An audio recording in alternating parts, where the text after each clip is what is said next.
చేస్తాం.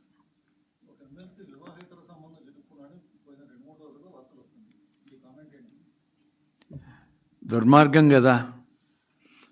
వివాహేతర సంబంధం పెట్టుకుని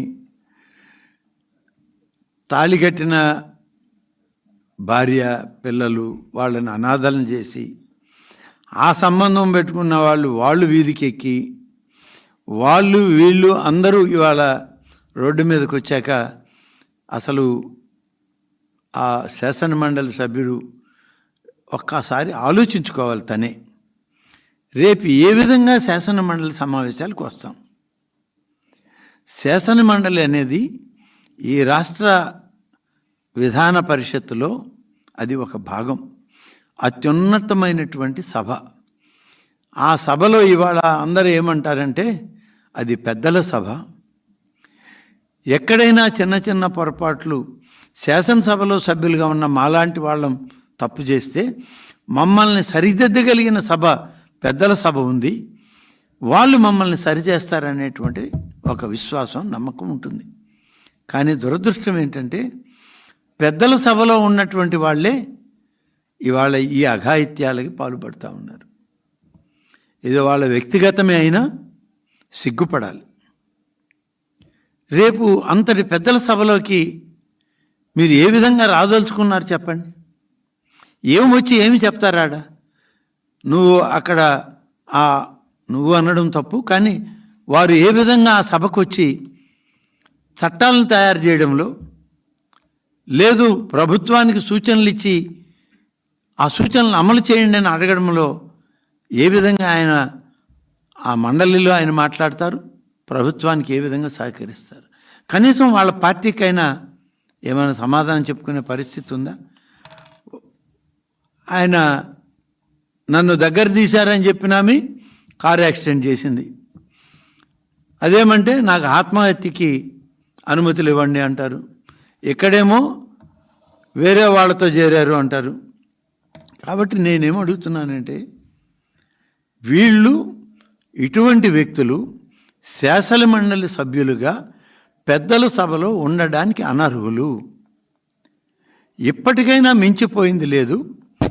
నేను ఆ సభ్యుడిని కోరుకుంటున్నా, నీ సభ మీద నీకేమైనా గౌరవం ఉన్నా, లేదు నీ కుటుంబం పట్ల నీకు సానుకూలమైనటువంటి వాతావరణం ఉన్నా, నీ కుటుంబం పట్ల ఏమాత్రం నీకు అపేక్ష ఉండి నీ బిడ్డలకి మంచి భవిష్యత్తు కోరుకునేవాడివైనా శాసన మండలి సభ్యత్వాన్ని వదిలిపెట్టి సమాజంలో సామాన్యుడిగా నీ కుటుంబాన్ని నువ్వు జాగ్రత్త పరుచుకో, ఆ కుటుంబాన్ని పోషించుకో. లేకపోతే ఇవాళ ఈ రాష్ట్రంలో గడిచిన 5 సంవత్సరాలు రాష్ట్రాన్ని విధ్వంసం చేసి అనేక నగరాల్ని భ్రష్టు పట్టించి దోపిడీకి దోచుకోవడానికి నిలయమైనటువంటి పార్టీగా పేరుగొందిన వైఎస్ఆర్ కాంగ్రెస్ పార్టీ అధ్యక్షుడు జగన్ రెడ్డి తన సభ్యుడి చేత రాజీనామా చేయించి గౌరవంగా అతన్ని ఇంటికి పంపితే ఆ పార్టీకి కూడా గౌరవం. మా పార్టీకి ఏమీ లేవు, మేము పట్టించుకోవలేదు, మా గౌరవ మర్యాదలు అక్కర్లేదు, మా కుటుంబాల్లో ఆడవాళ్ళు అడిగినా మేము చెప్పే పరిస్థితి లేదంటే ఇక ఆ భగవంతుడే ఆయన సమాధానపరచాల్సిన పరిస్థితి. మేము డిమాండ్ చేస్తున్నాం, ఇవాళ శ్రీనివాస్ రాజీనామా చేస్తాడా, జగన్ రెడ్డి రాజీనామా చేయిస్తాడు. ఈ రెండిట్లో ఒకటి చేసే తీరాలి. చేస్తేనే మీరేమైనా సమాజంలో అందరిలాగా ఒక వ్యక్తుల్లాగా కనీసం మీరు మనగలుగుతారు. లేకుంటే ఇప్పటికే సమాధి కట్టింది మీ పార్టీకి. ఈ రాష్ట్రం పూర్తయింది, ఇక పైన పుష్పాలు ఉంచడమే మిగిలి ఉంది. సమాధి పూర్తయింది, ఆ పుష్పగుచ్చం ఎవరు పెట్టాలనే దాని మీద ఆగి ఉంది. తర్వాత పుష్పగుచ్చం పెట్టడం కూడా జరిగిపోద్ది.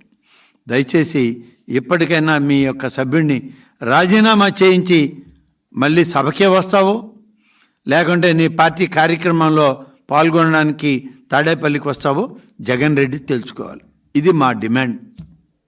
Thank you.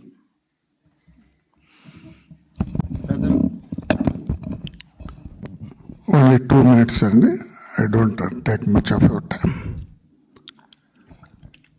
అందరికీ నమస్కారం అండి. జగన్మోహన్ రెడ్డి గారు, మాజీ ముఖ్యమంత్రి గారు, రాష్ట్రంలో చాలా చిల్లర రాజకీయాలు చేస్తూ ఉన్నారు. చీప్ పాలిటిక్స్ చేస్తూ ఉన్నారు. ఎందుకు నేనంత పరుష పదజాలం ఉపయోగించానంటే, మనకు సామెత ఉంది, చింత చచ్చినా పులుపు చావలేదంటాం మనం. పిల్ల చచ్చినా పురిటి వాసన పోలేదంటాం. ఇవన్నీ సామెతలు ఇవన్నీ. అవి జగన్మోహన్ రెడ్డి గారికి చాలా దగ్గరగా ఉన్నాయి. అవి ఆయన పోల్చటానికి ప్రజలు ఆయనకి బుద్ధి చెప్పారు. ముఖ్యంగా దళిత వర్గానికి చెందిన వ్యక్తులందరూ కూడా మాకొద్దు ఈ జగన్మోహన్ రెడ్డి అన్నారు. ఆయనకు తగిన శాస్తి కూడా చేశారు. ఎందుకు శాస్తి చేశారు? డాక్టర్ బిఆర్ అంబేద్కర్ ప్రపంచ మేధావి, ప్రపంచ దేశాలన్నీ కూడా గౌరవిస్తాయని. అటువంటి వ్యక్తి పేరు తీసి పక్కన పెట్టి తన పేరు పెట్టుకున్నారు. చంద్రబాబు నాయుడు గారు 5 సంవత్సరాల ముఖ్యమంత్రిగా విదేశీ విద్యా విధానానికి డాక్టర్ బిఆర్ అంబేద్కర్ విదేశీ విద్యా విధానం అని పెడితే, డాక్టర్ బిఆర్ అంబేద్కర్ నాకంటే ఏమన్నా గొప్ప అని డాక్టర్ బిఆర్ అంబేద్కర్ పేరు తీసి ఇతను జగన్ విదేశీ